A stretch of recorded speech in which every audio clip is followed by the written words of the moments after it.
Bismillahirrahmanirrahim. Assalamualaikum warahmatullahi wabarakatuh. Alhamdulillah wassalatu wassalamu ala Rasulillah. Amma ba'du.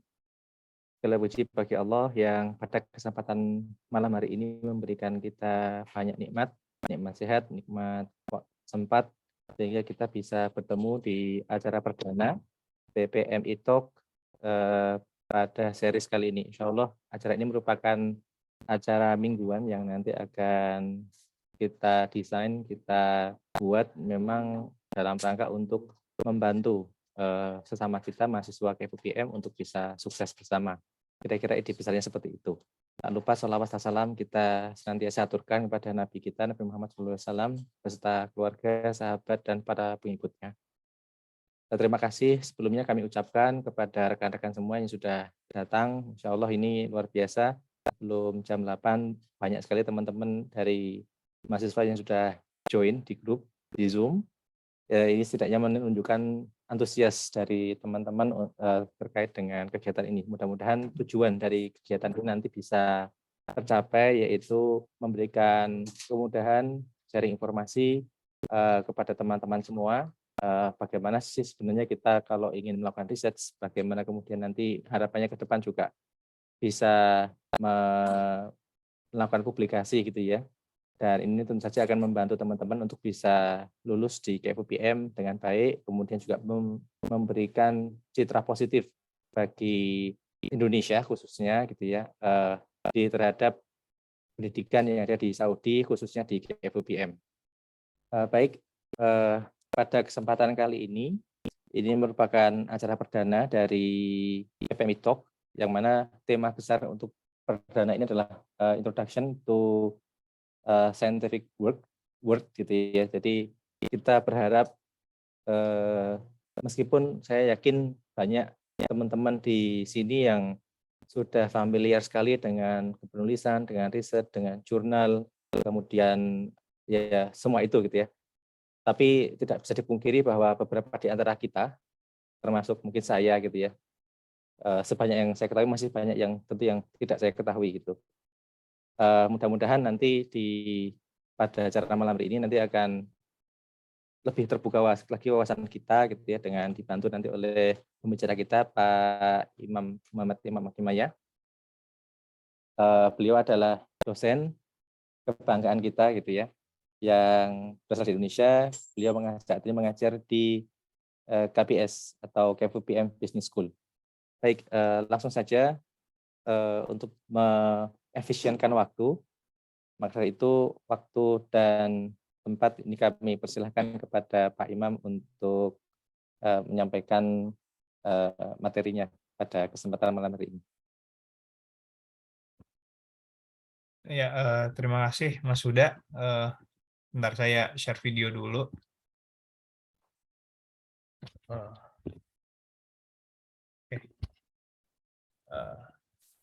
Bismillahirrahmanirrahim.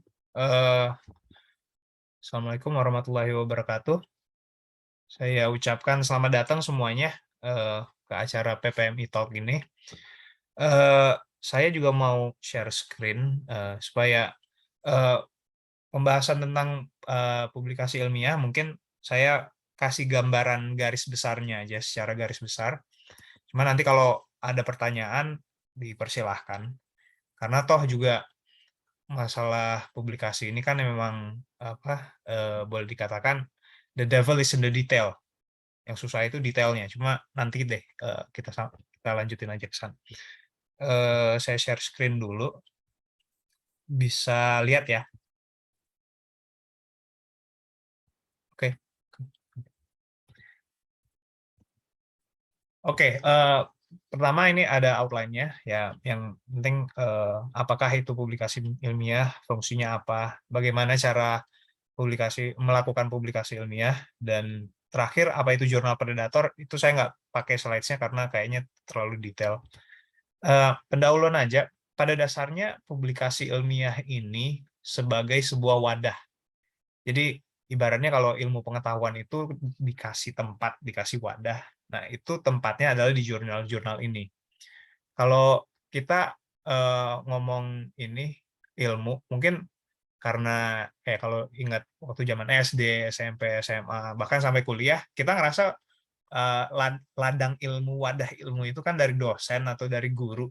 Sebenarnya ya kalau kita tarik tarik terus ke atas-atas itu, ujung-ujungnya itu ada di jurnal.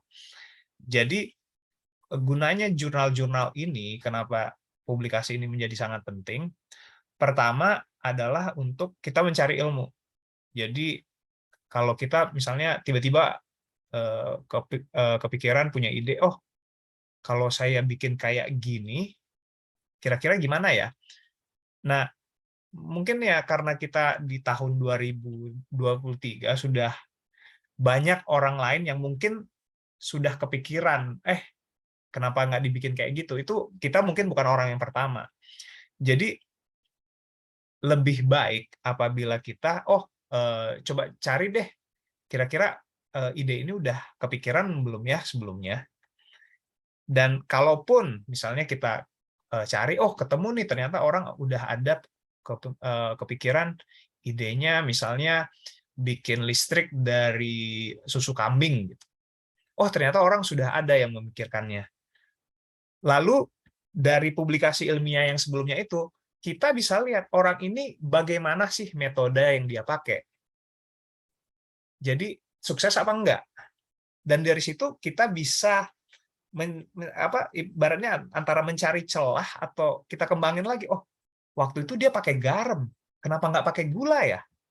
Kira-kira kayak gitu. Jadi penting sekali jurnal publikasi ilmiah ini penting sekali bukan hanya kepada kita, tapi untuk ibaratnya dunia literatur atau ibaratnya komunitas intelektual. Jadi dengan ibaratnya kalau kita mau makin bagus, makin runcing idenya, itu kan tujuannya biar lebih sukses.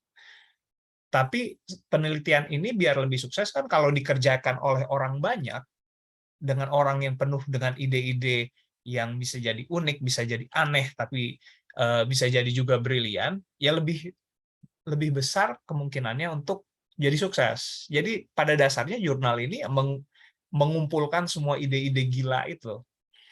Dan ini yang bisa menentukan apakah penelitian ini akan berhasil atau enggak. Jadi tujuannya itu kayak sharing knowledge sebenarnya.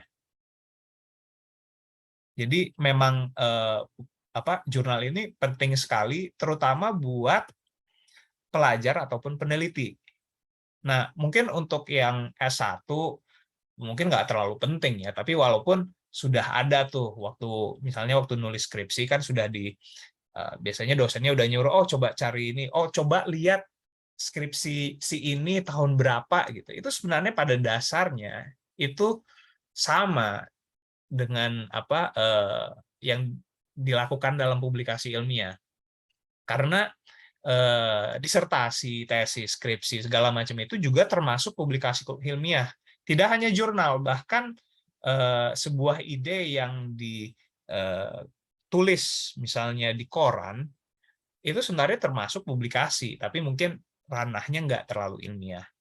Nah, yang pelajar ataupun peneliti itu perlu tahu persis, pertama, tiap bidang ilmu itu punya jurnalnya sendiri. Jadi kalau misalnya contohnya saya bidang ilmunya ekonomi, ya saya tentu mencarinya di jurnal-jurnal ekonomi. Apapun yang saya kembangin ide-idenya itu di jurnal ekonomi. Tapi tidak tertutup kemungkinan untuk dicari di jurnal-jurnal wadah yang lain. Cuma kita mesti pinter nih nyarinya, karena ibaratnya kalau saya orang ekonomi nyari di jurnal kimia, lama ketemunya, karena intersection antara kimia dengan ekonomi itu dikit sekali. Dan beberapa jurnal atau publikasi ilmiah itu punya indeks. Dan mungkin kalau untuk sekarang, untuk pelajar S2 atau S3, mungkin indeks sekarang nggak terlalu penting, tapi jika nantinya berkarir di dunia akademik, indeks ini penting. Cuma nanti aja. Kita bahas kalau memang ada pertanyaan lebih lanjut. Nah, masing-masing jurnal itu juga memiliki proses, ibaratnya kalau kita submit paper, proses publikasinya itu berbeda-beda. Ada yang cepat, ada yang lambat, ada yang banyak sekali checklistnya, ada yang asal kirim dua minggu jadi, segalanya ada jenisnya. Dan yang paling penting menurut saya pribadi yang mesti diperhatikan itu adalah researcher's bias. Karena kadang-kadang kita punya ide, baik itu kualitatif ataupun kuantitatif. Kadang-kadang kita berpikir, oh ide saya nih saya sudah tahu gambaran hasilnya seperti apa. Dan kadang-kadang kita terjerumus untuk, oh kalau menurut saya sih hasilnya harusnya A. Jadi kita ngumpulin saja sumber-sumber jurnal-jurnal yang setuju sama hasilnya harusnya A. Nah, jadi di sini mesti agak hati-hati. Jadi ya kita sebagai pelajar, sebagai peneliti, kita mesti sebisa mungkin bisa netral. Karena kalau enggak ya akan terjadi yang namanya researcher's bias. Cuma ya nanti deh dibahas lebih lanjut kalau ada waktunya. Bagaimana cara mempublikasi? Ya pertama sekali ya emang harus pinter untuk menulis. Karena seberapa hebat pun ide yang ada di kepala, kalau tidak bisa ditulis ya tidak bisa dipublikasi. Dan sebenarnya setelah bisa untuk menulis, dan menulis ini nggak gampang ya, karena banyak orang berpikir bahwa oh nulis paper itu adalah 90% mikir, 10% menulis. Enggak. Kalau menurut saya yang namanya bikin paper itu 30% mikir, 70% menulis. Bahkan bisa lebih. Yang menulis itu nggak tahu ya, kalau bagi saya menulis itu males. Makanya saya paling senang tuh pergi ke conference. Kalau pergi ke conference, nulis abstrak 1 halaman, oh idenya bagus nih, oke, terima, jalan. Tapi kalau begitu ditulis jadi paper, itu panjang banget. Prosesnya lama. Jadi saya kembali lagi kepada para pelajar, harus rajin menulis. Setidaknya kalau dulu saya diajarin sama PhD advisor saya, 1 hari 1 paragraf. Itu udah banyak banget. Kalau mau 1 hari 1 kalimat. Jadi setelah 365 hari ya lumayan lah, udah hampir ini 1 bab. Jadi kalau bisa ya 1 hari 1 paragraf, ya 365 paragraf itu udah cukup buat disertasi. Men-cite publikasi yang lain yang berkontribusi terhadap tulisan. Nah, ini penting. Jadi kadang-kadang kan ya mungkin kita kadang-kadang mikir buat apa sih, toh orang-orang juga udah pada tahu gitu. Sebenarnya ini berpengaruh terhadap indeks tadi. Jadi ibaratnya kalau ada bidang ilmu yang emang lagi hot gitu ya, dengan semakin banyak yang di-cite, dengan semakin banyak kita bilang, oh source kita dari sini, source kita dari sini, itu nomor 1 semacam validasi terhadap apa yang telah mereka lakukan. Jadi ibaratnya penelitian saya ditopang oleh penelitian dia, dan jadi kita tuh saling menopang. Jadi ibaratnya kalau dalam ekonomi itu ada namanya network effect. Jadi kembali lagi kayak research bias, ketika ada 2 ilmu yang bertentangan nih, misalnya bumi datar sama bumi bulat. Tapi dengan bermacam validasi dan site dari yang jurnal-jurnal publikasi yang lain, itu ketahuan tuh mana yang akhirnya ketahuan, oh ini benar, ini enggak. Gitu. Karena ini gunanya sebagai di dunia literatur ini penting banget. Contoh yang lain, oke, mungkin bumi datar sama bumi bulat mungkin terlalu obvious lah, terlalu jelas. Contoh lain adalah di dunia ekonomi energi itu ada yang namanya resource curse.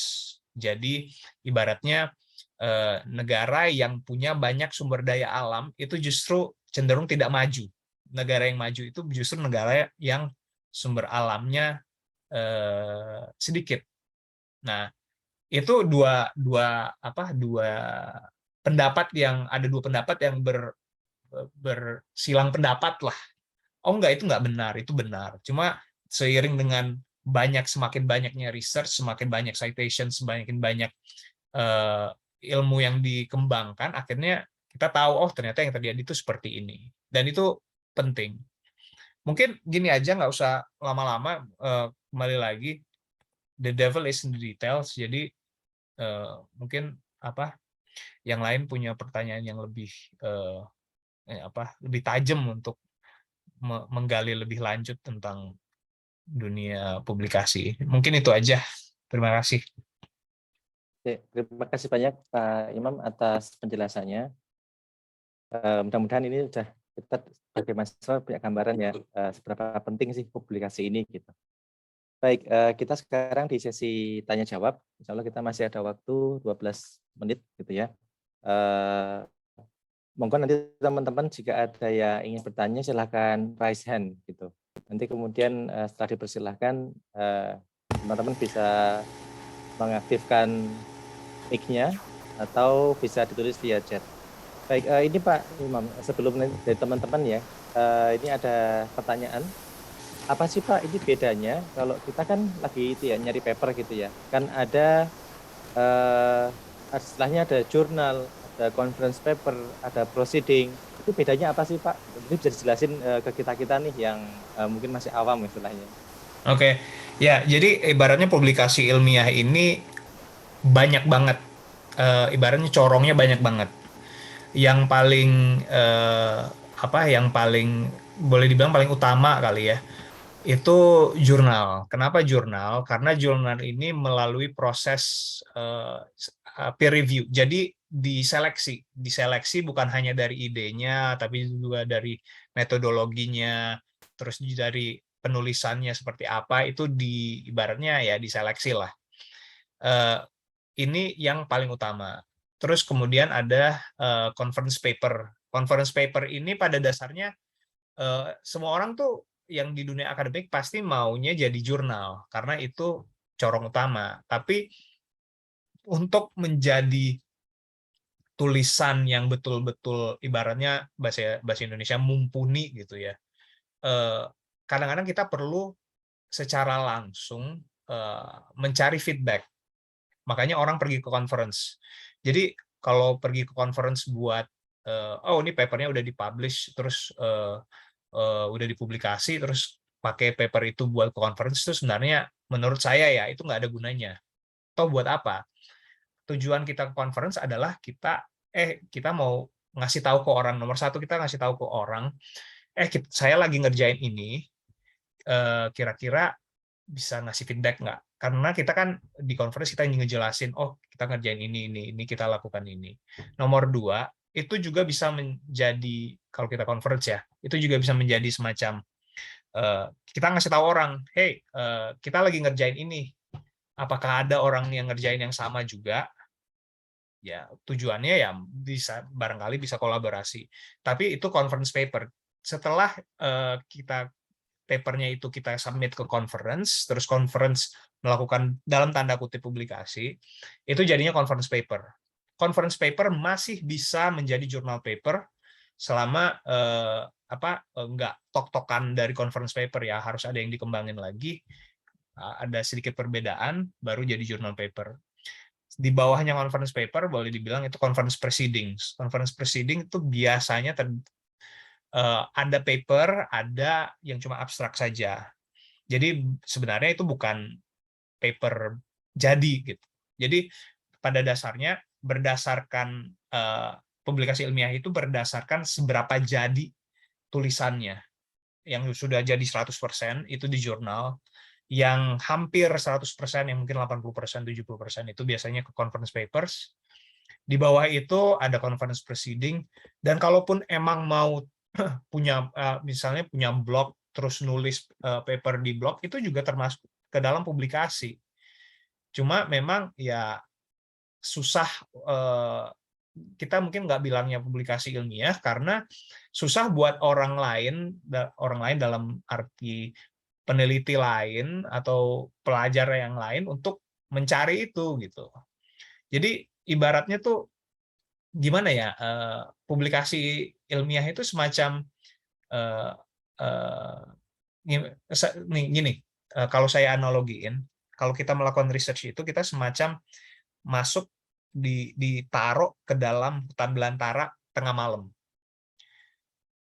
Dan kita terserah mau kemana aja. Tapi kita di hutan belantara kita bisa kemana aja kan. Tapi dengan adanya jurnal, conference paper dan segala macamnya itu bisa menjadi semacam lampu. Oh, di situ ada penerangan. Dengan ada penerangan kita bisa lihat, oh kalau jalannya ke situ kita berarti menuju ke arah situ. Keadaan di situ seperti itu. Dan dan kalaupun kita mau menulis conference paper atau jurnal, ya kita juga harus orang lain juga bisa melihat, oh ini semacam lampu yang menjelaskan keadaannya di situ seperti apa. Jadi memang ya ibaratnya segerombolan orang dimasukin dalam hutan belantara, ya masing-masing ngasih tahu dong, oh di sini saya menemukan ini, di sini saya menemukan ini, di sini saya menemukan ini. Jadi biar overall secara keseluruhan kita semua mendapatkan manfaatnya. Mungkin itu deh. Kalau ada pertanyaan yang lain. Oke, terima kasih banyak atas jawabannya, Pak Imam. Jadi memang jurnal itu kalau kita baca, kita memberikan sangat banyak sekali informasi gitu ya kan, dia sudah matang. Sedangkan kemudian berikutnya ada jurnal conference, itu adalah idea atau mungkin kerjaan awal gitu, mungkin sekitar 70-80%. Sedangkan mungkin yang di browsing bahkan beberapa ada yang abstrak gitu. Baik, ada lagi pertanyaan dari teman-teman? Kita masih punya waktu, silakan. Ini ada yang iya, ini ada Mas Nur Wahid, silakan Mas Nur Wahid. Assalamualaikum Mas, Pak dosen. Ini apakah suara saya terdengar? Terdengar dengan baik. Monggo silakan. Oke, terima kasih. Pertanyaannya. Gini Mas, saya kan jujur masih abu-abu banget mengenai publikasi ilmiah, jurnal, dan sejenisnya. Lah kemarin itu kan kita setiap matkul itu ada term project. Dan ini saya anggap end product-nya itu para dosen itu inginnya menjadi jurnal paling tidak begitu. Lalu kemarin saya dapat term project mengenai SWOT analysis. Lah, Bapak dosennya bilang SWOT analysis itu nggak selalu kamu melakukan sampling dari orang, tapi bisa melalui literatur review. Lah itu gimana Pak cara memahami penjelasannya begitu? Nah, itu pertanyaan pertama. Lalu yang kedua, saya kemarin sempat ketemu Bapak tesis supervisor, saya dijelaskan kalau misalnya kamu mencari penguat riset, jadi kayak jangan ambil review paper, tetapi ambil jurnal. Itu maksudnya gimana? Itu ya Pak, mohon ini jawabannya, terima kasih. Ya, silakan Pak Imam bisa langsung Oke. dijawab. Nah, pertama, ini yang pertanyaan dari pelajar yang saya harusnya masukin di slide tapi kelupaan nih. Term project biasanya kan emang anak-anak graduate itu S2, S3 ngambil kelas, terus tiba-tiba di akhir sebulan 2 bulan terakhir, disuruh bikin paper dari projectnya dia. Nah ini emang pada dasarnya ya itu ujungnya menjadi publikasi ilmiah yang bisa jadi jurnal. Ketika itu sudah selesai ditulis, itu belum dipublikasi karena ibaratnya masih di dalam kelas, kecuali emang ditaruh di blog atau apalah, atau ditaruh di sosmed gitu ya, itu jadi publikasi. Nah, pada dasarnya term project itu buat mengajarkan student bagaimana sih caranya menulis, ibaratnya kecil-kecilan. Kalau boleh saya bilang sih term project itu ibaratnya masih nascent ya, masih bayi banget itu. Idenya ada, penulisannya ada. Untuk menjadi jurnal bisa dipublikasi di jurnal ya tentu aja harus melalui proses seleksi tadi. Jadi benar-benar metodenya benar-benar mesti kuat atau mesti solid. Kenapa pakai desainnya pakai ini, kenapa nggak pakai ini, kenapa parameternya ini, kenapa parameternya nggak ini. Jadi ibaratnya juga sudah ke arah yang benar, tapi mungkin masih terlalu bayi lah. Nah, salah satu hal lain yang bisa dilakukan dalam jurnal itu namanya literatur review. Literatur review ini kembali lagi ke yang saya bilang tadi. Jadi ibaratnya oh kita mau mencari tahu tentang pembangkitan listrik menggunakan susu kambing gitu. Ya udah, kita mencari semua research yang berhubungan tentang pembangkitan listrik menggunakan susu kambing. Kita cari aja. Nah, itu proses itu kita cari, kita survei. Habis itu kita lihat masing-masing hasilnya seperti apa. Itu namanya literature review. Tujuannya ya semacam membuat kesimpulan lah, membuat summary. Oh, yang sudah dikerjakan itu ini. Metode yang digunakan tuh seperti ini, bisa kita list. Terus hasilnya seperti ini. Tujuannya apa? Ya biar kita nggak melakukan kesalahan yang sama.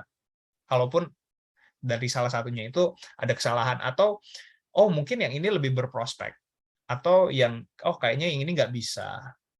Jadi emang tujuannya ya kembali lagi ya untuk ya kalau mau pergi perang ya dilihat dulu dong keadaan di sana kayak gimana gitu.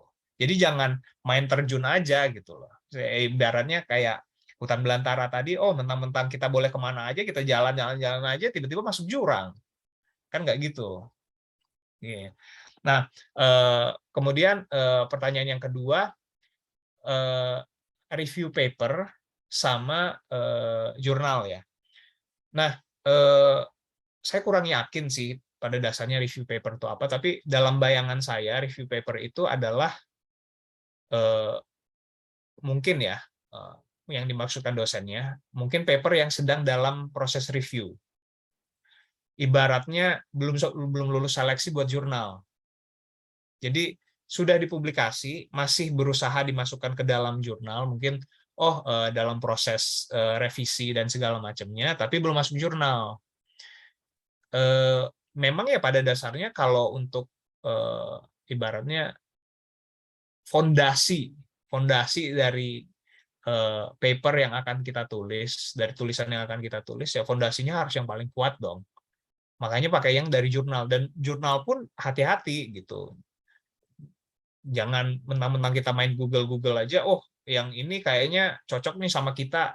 Kembali lagi yang researcher's bias itu. Oh yang ini jurnalnya kayaknya artikelnya cocok nih sama kita pakai yang ini aja. Padahal ya ada yang namanya jurnal predator, ada yang ya kita juga harus bisa membedakan publikasi ilmiah yang berkualitas dengan yang enggak. Karena ya semua orang bisa aja nulis dan dipublikasiin dan bahkan lolos seleksi. Cuma kualitas biasanya bisa bagus, bisa enggak, tergantung jurnalnya. Makanya saya ibaratnya saya menekankan sekali buat para pelajar, kenalilah jurnal-jurnal yang bagus. Setidaknya jurnalnya bagus saja, walaupun mungkin kadang-kadang isiannya kadang bagus, kadang enggak. Tapi at least jurnal yang bagus tuh harus tahu. Oke, baik. Terima kasih banyak Pak Imam. Jadi ya betul. Jadi kalau under review itu ya Pak istilahnya Pak ya. Paper under review itu berarti beberapa kita memang ada dari research itu biasanya kalau mau publish jurnal mereka sudah kirim ke publisher untuk direview. Tapi untuk mengamankan publikasi mereka atau saya mendapatkan citasi lebih awal, itu ada beberapa website yang bisa kita upload draft kita, kemudian nanti bisa dibaca oleh orang lain. Dan sebenarnya nanti ketika teman-teman browsing pakai Web of Science atau Science Direct, di sana nanti akan ada opsi. Apakah yang paper yang kita ditampilkan di pencarian kita itu, apakah yang sudah publish atau masih under review dan sebagainya. Itu nanti akan ada opsi-opsi. Insya Allah nanti di series yang berikutnya kita akan kenalkan itu semua teman-teman, mudah-mudahan gitu ya. Jadi bagaimana kita memilih jurnal yang baik, kemudian bagaimana kita melakukan searching jurnal, termasuk sebenarnya kan ini juga mungkin salah satu kendala dari teman-teman gitu ya, itu kan adalah dari yang belum terbiasa baca jurnal gitu. Kalau belum terbiasa baca jurnal kan mungkin yang sudah kita jalani selama 1 bulan ini gitu ya, dapat jurnal kita baca mungkin butuh waktu 3 hari, 4 hari, bahkan seminggu cuma dapat 1 jurnal. Nah, tentunya kan ini bukan cara yang efisien lah untuk kita bisa membaca, karena kan tadi disampaikan Pak Imam, untuk melakukan riset kita harus mengetahui nih apa aja yang sudah dikerjakan sama riset lain. Nah, maka insya Allah nanti di PPMI Talk yang akan datang kita akan bahas berkaitan dengan topik itu. Bagaimana kita bisa membaca scientific journal dengan efisien. Gitu. Baik, ini sebenarnya masih ada pertanyaan, tapi berhubung waktu kita sudah menunjukkan yang ini boleh deh, yang ini saya jawab bentar aja, siap. yang dari chat ya. Silakan Pak Imam. Jika paper kita dipublish di jurnal yang tidak open access, ketutup, harus punya subscription, tapi kita upload filenya di ResearchGate, boleh apa enggak? Secara etis ya. Secara etis itu tergantung kapan diupload. Jadi kalau misalnya kita submit, masih under review, terus kita upload di ResearchGate, berarti yang publish kan yang draft version. Ini nggak masalah. Karena toh pas mau publikasi nanti baru tanda tangan, oh ini tidak boleh dipublish di tempat lain. Tapi kalau setelah dipublish, sudah keluar di jurnal, terus yang di ResearchGate tadi diupdate, nah itu yang bermasalah. Secara etis itu melanggar proprietary notice sama jurnalnya. Jadi hati-hati itu bisa dituntut ya. Tapi kalau ngeluarinnya sebelum dipublikasi, draft, bukan hasil review dari jurnal yang sudah siap untuk dipublish, itu nggak masalah. Makanya kadang-kadang sering kan ketemu yang kayak gitu. Tapi biasanya itu draft, nggak full. Udah, cepet kan. Oh iya. Baik, terima kasih banyak Pak Imam. Ini sangat bermanfaat sekali insya Allah informasinya ini. Teman-teman, jika masih ada pertanyaan, kita bisa diskusi. Kita kan ada satu forum dengan Pak Imam di grup paguyuban. Jadi memang harapannya dengan adanya kegiatan itu kita juga bisa mengaktifkan grup paguyuban. Di sana ada banyak dosen, sehingga nanti teman-teman tanya di sana secara bebas dan itu akan istilahnya unlimited time gitu kan. Jadi dan semuanya bisa baca, semua bisa mereview lagi seperti itu. Harapannya gitu ya teman-teman. Mudah-mudahan jika masih ada pertanyaan terkait dengan topik kita pada malam hari ini, yuk jangan sungkan, jangan malu, don't be hesitate untuk menyampaikannya di grup paguyuban. Gitu ya Pak Imam ya, betul ya. Baik, dan termasuk acara malam ini selalu insya Allah nanti kita akan usahakan setiap ada PPM itu kita report dengan harapan untuk mengakomodir teman-teman yang mungkin pada saat malam hari ini ada kesibukan, ada kuliah pengganti dan sebagainya gitu. Maka insya Allah nanti kita akan share linknya juga either di website kita, di website PPMI, atau nanti juga di grup Instagram kita gitu. Tapi saya berharap sekali ya, teman-teman untuk yang di minggu-minggu yang akan datang bisa hadir juga seperti ini gitu ya. Saya kira itu teman-teman semua, terima kasih banyak sudah datang, sudah mensukseskan acara perdana dari PPMI Talk, dan juga terima kasih juga kepada Pak Imam atas kesediaan beliau untuk sharing dengan kita. Ya, terima kasih. Mari kita tutup acara PPMI Talk kita malam hari ini dengan hamdalah bersama-sama. Alhamdulillahirabbil alamin. Sampai jumpa di series berikutnya insya Allah di pekan yang akan datang. Akhir kalam, assalamualaikum warahmatullahi wabarakatuh. Waalaikumsalam warahmatullahi wabarakatuh.